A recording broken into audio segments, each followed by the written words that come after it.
Alors bonjour à tous et bienvenue dans cette nouvelle vidéo. Donc aujourd'hui nous allons répondre à la question comment distinguer le manipulateur du manipulé. Alors c'est vrai que vu de l'extérieur on n'arrive pas toujours à distinguer l'un de l'autre quand on ne connaît pas suffisamment les personnes. Alors effectivement la victime peut avoir à certains moments tendance à se défendre et donc à présenter un certain comportement manipulateur mais qui n'est dû qu'à la défense, qu'à la violence subie. Alors c'est parfois pas évident de comprendre qui finalement est le manipulé et qui est le manipulateur. Alors comment est-ce qu'on peut faire pour distinguer ces deux cas de figure justement qui ne sont quand même pas du tout les mêmes. Alors la victime généralement c'est celle qui va devenir physiquement, qui va se dégrader physiquement. Donc ça veut dire quoi? Ça veut dire que quand on a subi beaucoup de manipulations, quand ça a duré pas mal de temps, la personne généralement qui ne se défend pas suffisamment va perdre son appétit ou avoir un appétit disproportionné. Donc on va voir que la personne maigrit ou grossit, qu'elle tombe éventuellement malade, que cette personne est de plus en plus isolée. Donc c'est la personne, donc la victime est justement la personne qui a de moins en moins de liens sociaux. Donc on confond ça parfois en se disant celui qui a le problème c'est forcément celui de qui tout le monde se détourne. Mais alors en fait c'est pas du tout ça qui se passe, c'est plutôt que les liens sont coupés par la manipulation. Donc ce n'est pas l'autre qui a un problème, ce n'est pas cette personne qui a un problème au fond d'elle-même. Au contraire, la victime n'a pas de problème mental, faut-il le rappeler, je pense que c'est important de le rappeler, mais le pervers narcissique ou la perverse narcissique essaye toujours de pointer du doigt un éventuel problème chez ces personnes-là, donc va tout remettre sur le dos de cette personne-là.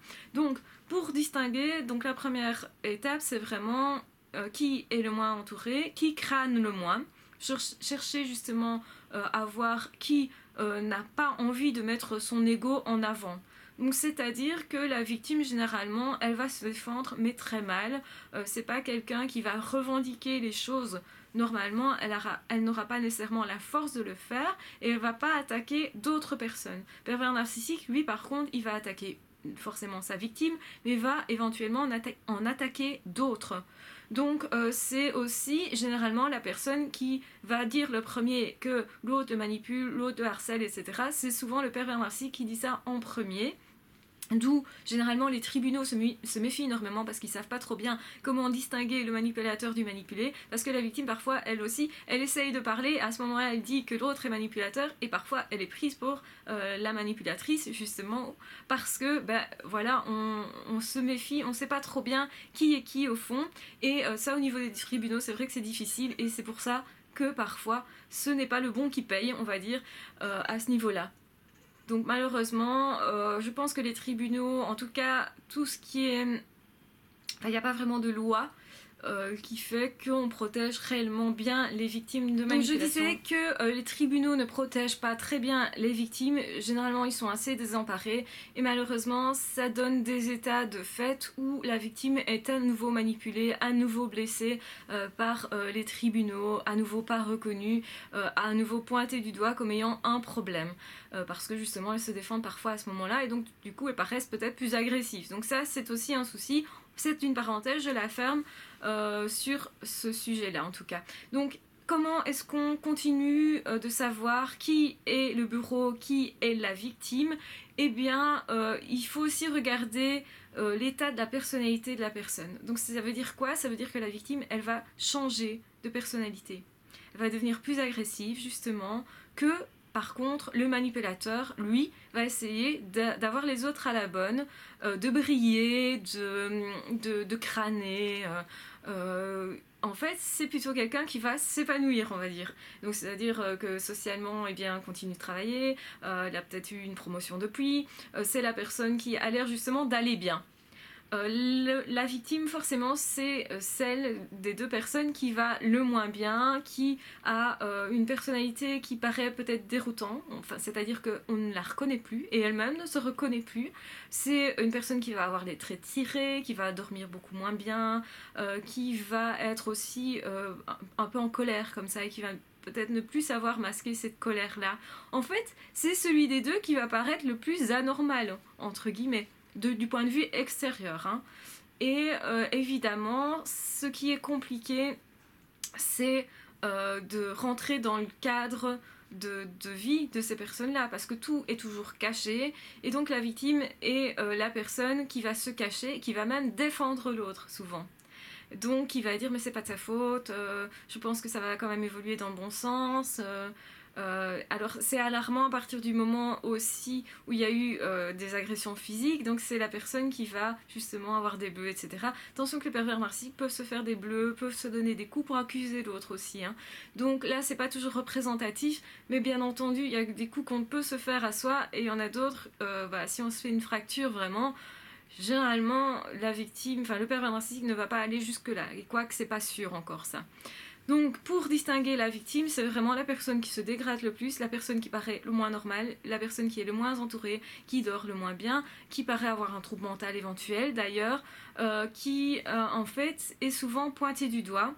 C'est aussi celle qui va défendre l'autre, qui va avoir l'impression qu'on sait résoudre les choses en fait, qui se soumet. En fait, c'est la personne qui se soumet en se disant que cette personne-là justement n'aime pas le conflit et donc plutôt que de rentrer en conflit avec l'autre, va se laisser amadouer. Et c'est comme ça que le pervers narcissique va utiliser contre la victime sa moralité. Donc si c'est quelqu'un qui est très religieux et que l'autre lui dit mais tu ne devrais pas faire ça avec ta religion, eh ben vous savez déjà mieux repérer qui est le manipulateur du manipulé.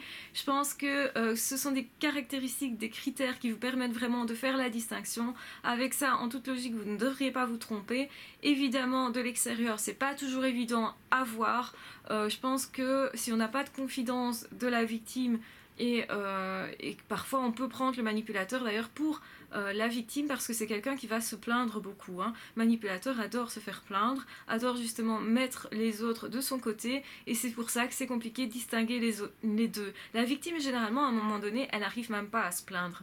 On voit qu'elle se dégrade, on voit qu'elle perd de l'appétit, on voit qu'effectivement la santé se détériore, parfois ils perdent la garde des enfants, des choses comme ça, mais au fond c'est pas quelqu'un qui va se plaindre, c'est quelqu'un qui va effectivement être déprimé, etc., désemparé, qui va rester confus en fait, hein. Donc le discours peut paraître complètement aberrant parfois parce que la confusion est là. C'est quelqu'un qui va vous dire je ne sais pas ce que je vis, je ne sais plus quoi, qu'est-ce qui m'arrive, je ne sais pas te dire, et qui effectivement peut se pointer du doigt en se disant j'ai un problème, c'est de moi que vient l'erreur.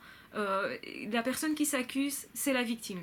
Le pervers manipulateur ne va jamais s'accuser en disant à l'autre je suis difficile à supporter, je suis difficile à vivre, c'est de ma faute, je suis déprimé, je suis jamais assez joyeux, c'est de ma faute. Jamais le pervers narcissique ne va vous dire c'est de ma faute. Au contraire, la victime va s'excuser beaucoup plus, va dire à l'autre oh, excuse-moi d'être comme ça, c'est vrai que c'est pas facile pour moi en ce moment, enfin c'est pas une excuse je sais, enfin voilà. Donc c'est des personnes qui vont en plus ne pas se défendre, qui en fait sont tout à fait dans ce serait légitime de dire à l'autre mais je suis pas dans mes chaussures aujourd'hui parce que je suis pas bien dans ma peau ou parce que je suis pas bien dans ma relation, mais pour dire ça, il faut déjà avoir pris conscience qu'il y avait manipulation. Donc souvent la victime n'a pas conscience de ça. Elle subit quelque chose, il y a une violence, elle ressent cette violence au niveau corporel, au niveau sentimental, au niveau stress et tout ça, mais elle ne sait pas nécessairement l'exprimer. Donc quand on a une personne qui est à ce point confuse, qui est à ce point qui vous regarde mais vraiment avec un œil comme ça, où vous sentez que la personne est ailleurs, eh bien pensez que c'est peut-être là que vous pourrez faire la distinction et déterminer qui est la victime du manipulateur. De toute façon, le manipulateur, généralement, va se mettre en avant, va briller, va faire des compliments aux autres, mais pour les amadouer, va paraître super sympa, va danser avec les autres, dire bah oui, tu rates ton tronche, mais du coup, draguer éventuellement quelqu'un d'autre, etc., etc. La victime, généralement, n'a plus la force, et je parle vraiment quand la victime est toujours victime, hein, pas quand elle commence à se dégager. Et c'est peut-être ça aussi que c'est difficile de distinguer manipulateur et manipulé. Donc voilà, je pense que vous aurez pas mal d'outils déjà pour faire la distinction entre l'un et l'autre. Donc attention que quand il y a des problèmes de santé, etc., c'est quand même pas volontaire généralement. Une personne ne va pas volontairement se dégrader la santé c'est autre chose. Par contre, le pervers manipulateur ou la perverse manipulatrice vous dira qu'elle a plein de problèmes de santé, va mettre ça vraiment en avant, mais pour se faire plaindre, et vous allez sentir que c'est trop, qu'il y a de l'excès là-dedans, que le but est de se faire plaindre, et que malgré le fait que soi-disant il y a un problème de santé, cette personne va courir un marathon pour 5 minutes après pour faire je sais pas quoi. Enfin bref, c'est incohérent. Ça devient complètement incohérent.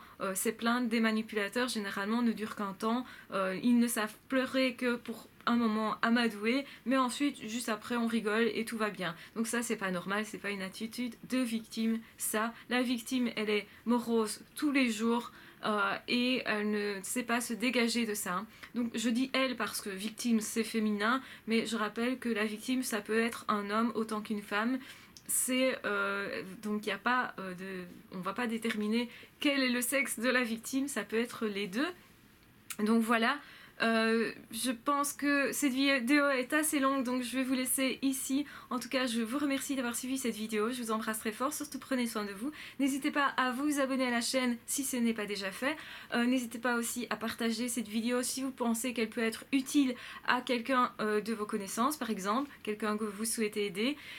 Et n'hésitez pas non plus à essayer de dépatouiller tout ça. C'est pas évident, mais franchement, vous y arriverez très bien. Si vous avez déjà eu un ou une perverse narcissique dans votre vie, vous allez forcément y voir clair beaucoup plus vite qu'une autre personne. N'hésitez pas aussi à essayer de tendre la main à ces personnes qui sont sous emprise, qui se rappelleront au moment venu que vous êtes venu tendre la main, même si ça ne fonctionne pas à ce moment-là. Ça ouvre au moins une brèche, un doute dans l'esprit de la victime, justement, qui lui permettra éventuellement de s'appuyer sur ça pour un jour se dégager de l'emprise. Donc c'est vraiment important. Je vous embrasse très fort, je vous aime très fort, prenez soin de vous et on se retrouve très vite pour d'autres vidéos. À ciao, bye bye.